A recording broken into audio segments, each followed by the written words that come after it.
Om Swastiastu. Assalamualaikum warahmatullahi wabarakatuh. Salam sejahtera bagi kita semua. Salam. Namo Buddhaya, salam kebajikan. Rahayu, rahayu, rahayu. Perkenalkan, nama saya Liluh Ketut Alitrisma Desi Suryanti, perwakilan dari SMP Negeri 4 Tempuku. Puja dan puji syukur kita panjatkan hadapan Tuhan Yang Maha Esa, Desa Yang Widewasa. Karena atas asam wanugerahnya kita diberi kesehatan dan kesempatan dalam situasi pandemi COVID-19. Bapak Ibu Dewan Juri yang terhormat dan saudara-saudara sebangsa dan setanah air. Pada kesempatan yang berbahagia ini, saya ingin mengajak kita semua untuk menegakkan semangat para pahlawan, bahwa Indonesia bukan hanya Pulau Bali, bukan hanya Pulau Jawa, tetapi Indonesia adalah seluruh pelosok tanah air. Dari Sabang sampai Merauke, dari Pulau Miangas sampai Pulau Rote. Tepat di bulan Agustus, kita memperingati 75 tahun Indonesia merdeka. Dan saya mungkin tidak akan berdiri di hadapan saudara-saudara semua tanpa adanya perjuangan dari para pendiri bangsa. Bapak Ibu Dewan Juri yang saya muliakan,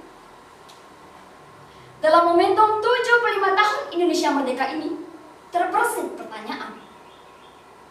Kenapa sih kita harus memperingati hari kemerdekaan ini setiap tahunnya? Kenapa?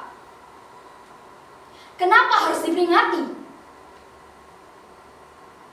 Karena ada nilai-nilai perjuangan dari para pahlawan yang harus selalu tumbuh di dalam hati dan jiwa seluruh rakyat Indonesia untuk terus semangat dalam mengisi kemerdekaan.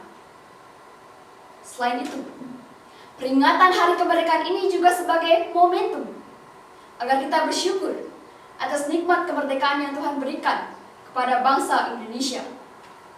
Karena jika kita bersyukur, niscaya akan Tuhan tambahkan nikmatnya kepada bangsa Indonesia.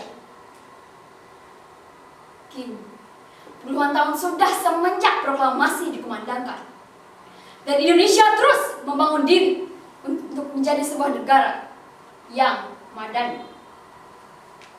Penjajahan secara fisik gaya kolonial memang sudah tidak nampak. Namun, penjajahan secara mental kini tengah melanda.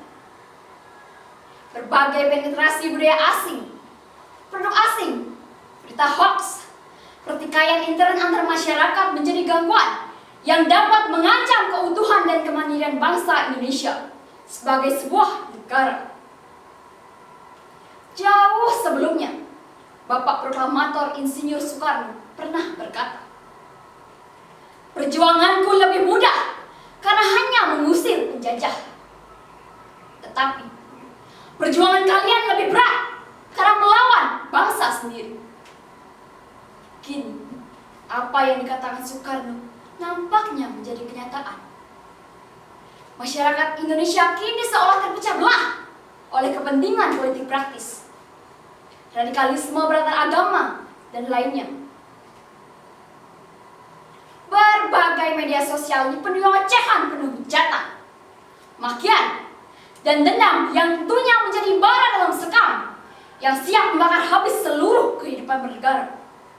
Dan tentunya hal ini harus segera diredam dan didinginkan.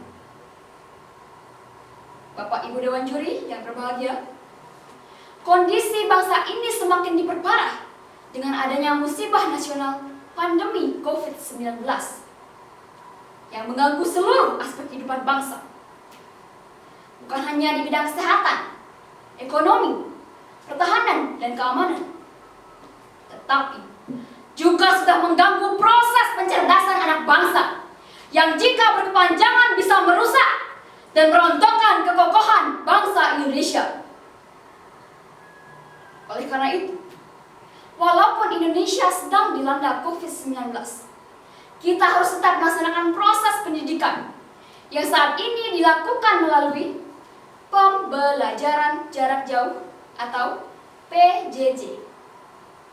Karena PJJ adalah solusi sementara agar seluruh siswa di Indonesia dapat belajar dengan sangat baik. Di samping itu, PJJ ini juga memiliki beberapa nilai positif, di antaranya adalah sebagai solusi percepatan Indonesia masuk pada era digitalisasi dalam berbagai hal. PJJ dapat menjadi langkah untuk menyelesaikan tantangan dengan virtualisasi ke depan untuk anak bangsa bersaing di kancah internasional.